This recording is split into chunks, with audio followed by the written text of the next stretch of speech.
El artículo 18 de la Constitución nos da derecho a estar informados e informar sin censura, sin reservas y con responsabilidad. La investigación periodística nos permite encontrar evidencias para sacar a la luz verdades ocultas. Nuestra misión es presentar esas evidencias porque las evidencias nunca mienten. Amigos televidentes, tengan ustedes muy buenas noches. Esto es Artículo 18, donde solo cuentan las evidencias. Esta noche presentaremos dos temas. Una investigación sobre la situación de los procesos en contra de funcionarios del gobierno anterior, desde el expresidente Rafael Correa y sus más allegados colaboradores hasta funcionarios de menor jerarquía. Como segundo tema, les mostraremos el estado en el que se encuentra el famoso puente Sal Si Puedes, que conecta la costa con la sierra a la altura de Payatanga y que desde hace mucho tiempo ya cumplió su ciclo de vida útil y en cualquier momento puede venirse abajo. Empezamos. Asociación ilícita, cohecho, peculado, concusión, tráfico de influencias, instigación y muchas otras son las figuras jurídicas utilizadas en las acusaciones que pesan sobre algunos funcionarios del gobierno de Rafael Correa. Incluso contra él mismo hay una acusación por secuestro de un ciudadano. Son más de 30 los acusados, entre ministros, superintendentes, asambleístas, cabezas de organismos de control, directores de empresas, subsecretarios, entre otros.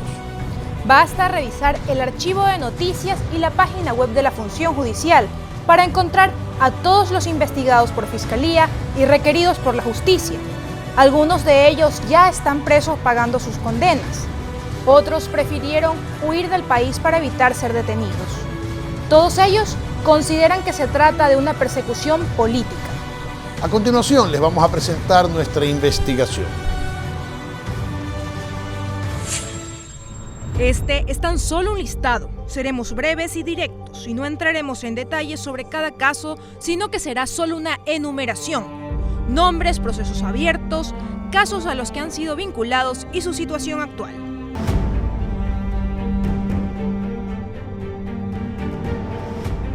Rafael Correa Delgado, presidente de la República de 2007 hasta 2017. Tiene abiertas 11 investigaciones penales en Fiscalía y en el sistema judicial tiene un proceso abierto por el secuestro del activista Fernando Balda. Es investigado por el caso Odebrecht y por el caso Arroz Verde. Al momento se encuentra en Bélgica, tiene orden de prisión preventiva por el caso Balda, pero fue negado el pedido de difusión roja en la Interpol. Jorge Glass Espinel, vicepresidente de la República de 2013 a 2017 y exministro de los sectores estratégicos.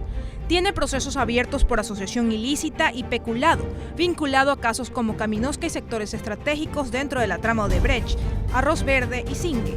Actualmente cumple una condena de 6 años de privación de libertad en la cárcel de La Tacunga. Alexis Javier Mera Giler. El exsecretario jurídico de la presidencia tiene abierto un proceso por concusión que se encuentra en investigación previa por el caso Arroz Verde y otras 4 investigaciones por otros casos. Cumple prisión preventiva por el caso Arroz Verde en la cárcel 4 de Quito. Pamela María Martínez Loaiza, ex asesora presidencial y ex jueza constitucional. Tiene procesos abiertos por cohecho, asociación ilícita y tráfico de influencias por el caso Arroz Verde. Cumple con la prisión preventiva en la cárcel de La Tacunga.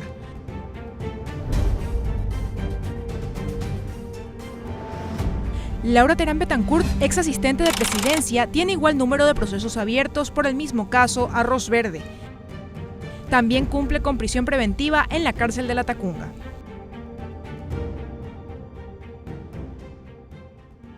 María de los Ángeles Duarte. La exministra de Obras Públicas y exministra de Vivienda cuenta con un proceso abierto por concusión tras ser vinculada al caso Arroz Verde. Al momento cumple con medidas de presentación periódica, tiene prohibición de salida del país y usa un dispositivo electrónico.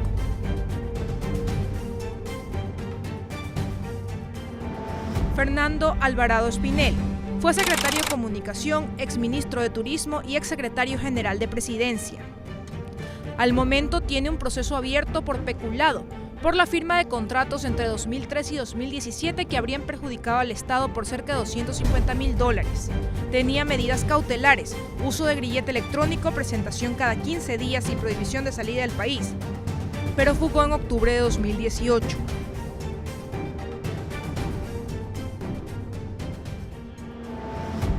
Su hermano Vinicio Roldán Alvarado Espinel, quien fue ministro de Turismo, exsecretario de la Administración y exsecretario de Comunicación, tiene un proceso abierto por concusión al ser vinculado al caso Arroz Verde. Tenía orden de captura, pero la Corte Nacional de Justicia dejó sin efecto la orden de prisión. Ricardo Patiño. El exministro de Relaciones Exteriores, de Defensa, de Finanzas, del Litoral y de la Coordinación Política tiene un proceso por instigación luego de que llamara a la gente a tomarse las instituciones públicas y a cerrar las vías en octubre de 2018 en La Tacunga. Se solicitó su prisión preventiva con derecho a fianza, pero salió del país un día antes de que esta fuera dictada. Primero estuvo en Perú y luego viajó a México. El exgerente de Petroecuador cuenta con procesos abiertos por cohecho, enriquecimiento ilícito, delincuencia organizada, peculado, lavado de activos y tráfico de influencias. Se encuentra privado de la libertad en el Centro de Rehabilitación Social de Cotopaxi, cumpliendo 4 condenas por delitos que se desprenden de la trama de corrupción en Petroecuador. Marco Gustavo Calvo Piña Vega, otro exgerente de Petroecuador, tiene un proceso abierto por delincuencia organizada y cumple 6 años de prisión por asociación ilícita. Asimismo, Alex Fabricio Bravo Panchano, también exgerente de Petroecuador, cuenta con procesos abiertos por lavado de activo, delincuencia organizada, peculado, enriquecimiento ilícito y tráfico de influencias. Se acogió al procedimiento abreviado y cumple una condena de 3 años y 6 meses de cárcel. Alexei Mosquera. El exministro de Electricidad tiene procesos abiertos por lavado de activos, vinculado a la trama de corrupción de Odebrecht. Cumple una condena por 5 años de prisión. Caroline Chan Campos. La exministra de Salud tuvo un proceso abierto por peculado por la compra de ambulancias con sobreprecio. Ella y todos los vinculados a este caso fueron sobreseídos por la justicia. Raúl Carrión. El exministro de Deporte tiene 7 procesos por peculado, uno por presunción de peculado y otro por lavado de activos. Su caso fue conocido bajo el nombre de Comecheques. Carrión recibió 5 años por tráfico de influencias, cumplió 1 año de prisión preventiva y luego quedó en libertad, aunque tiene prohibición de salida del país y cada 15 días debe presentarse en la Corte de Justicia del Guayas. Sofía Espín Reyes. La exasambleísta tiene abierto un proceso por oferta de realizar tráfico de influencias, cuando visitó al agente Falcón para pedir que cambiara su declaración por el caso de secuestro de Balda. Fue destituida como asambleísta, tenía prohibición de salida del país y orden de presentación semanal ante la autoridad, pero huyó a Bolivia donde solicitó refugio. Ramiro González Jaramillo. El exministro de Industrias y expresidente del Consejo Directivo del IES tiene un proceso por lavado de activos y otro por peculado. Era investigado por defraudación tributaria, estuvo prófugo, fue capturado en Perú y ahora está en proceso de extradición. Iván Espinel Molina, el exdirector del IES en Guayas y exdirector del IES en Durán, tiene procesos abiertos por peculado, lavado de activos y enriquecimiento ilícito. Se ratificó su inocencia y la de otros 7 procesados en la acusación por peculado, pero fue sentenciado a 10 años de cárcel por lavado de activos por no justificar ingresos por más de $700.000. Al momento permanece recluido en el Centro de Rehabilitación Social de Guayaquil.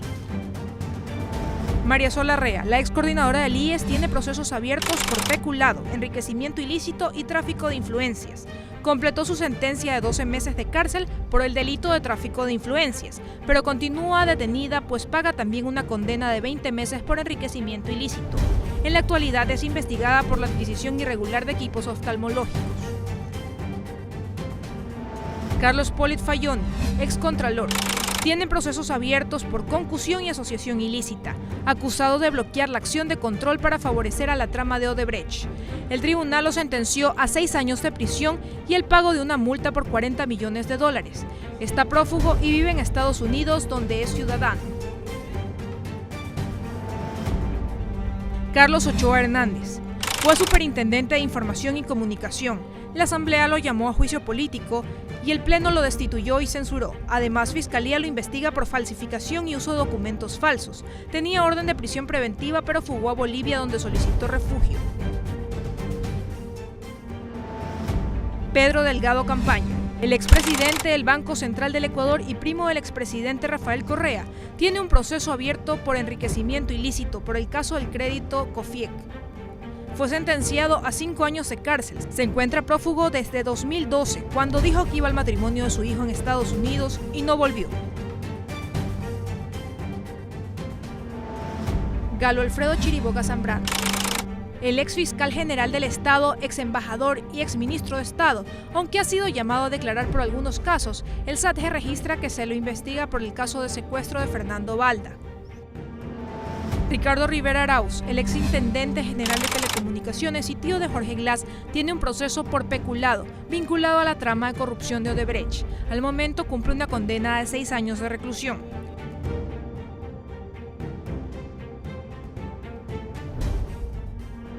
Pablo Romero Quesada, el exdirector de la SENAIN, tiene un proceso abierto por peculado por abuso de bienes o dineros públicos o privados en virtud o razón del cargo de servidor público, vinculado al caso Balda. Se dictó orden de prisión en su contra, salió del país en mayo de 2017 y se encuentra prófugo en España. Viviana Bonilla, ex secretaria nacional de Gestión Pública, ex candidata a la alcaldía de Guayaquil por Alianza País, no tiene procesos abiertos en su contra, pero su nombre fue mencionado en el caso Arroz Verde como presunta beneficiaria de fondos a través del ex asambleísta Cristian Viteri López. Ambos fueron llamados a rendir versión sobre el caso. Ricardo Antón, el exdirector ejecutivo de la Comisión Nacional de Tránsito, tuvo procesos abiertos por peculado por la compra de chalecos y GPS. Fue sobreseído. José Serrano, el exministro del Interior, tiene un proceso abierto por secuestro, vinculado al caso Balda. Ha sido llamado a rendir su versión en otros casos, como el de David Romo y la muerte de Fausto Valdivieso. Fue destituido de la presidencia de la Asamblea luego de que se filtrara un audio de una conversación entre él y el contralor Poli. Mantiene su cargo como asambleísta. Freddy Ehlers, exministro del Buen Vivir y exministro de Turismo.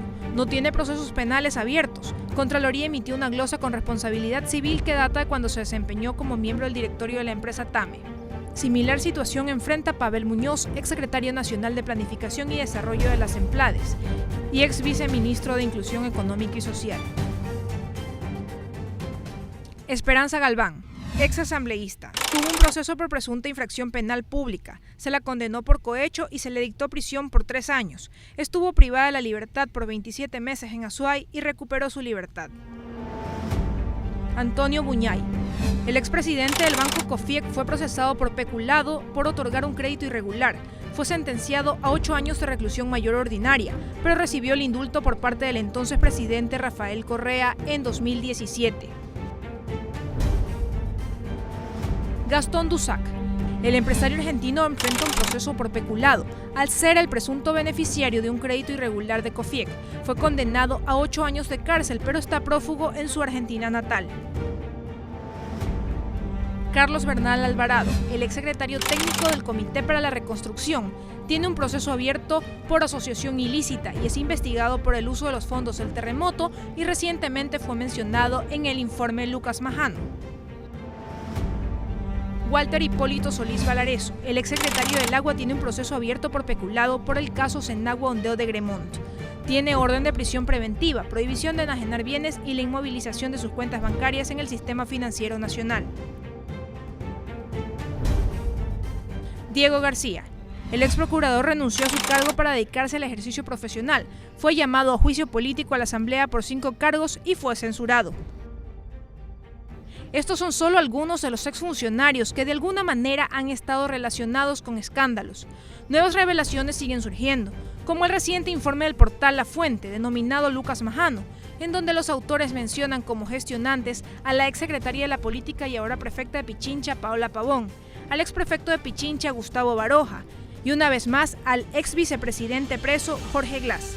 Asimismo, se habla de aportes económicos para la campaña presidencial de 2017 por parte de instituciones públicas a través de prefectos como Marcos Troya de Los Ríos y Mariano Zambrano de Manabí, y la Secretaría de Inteligencia con Romy Vallejo y la Secretaría Técnica de Reconstrucción con Carlos Bernal.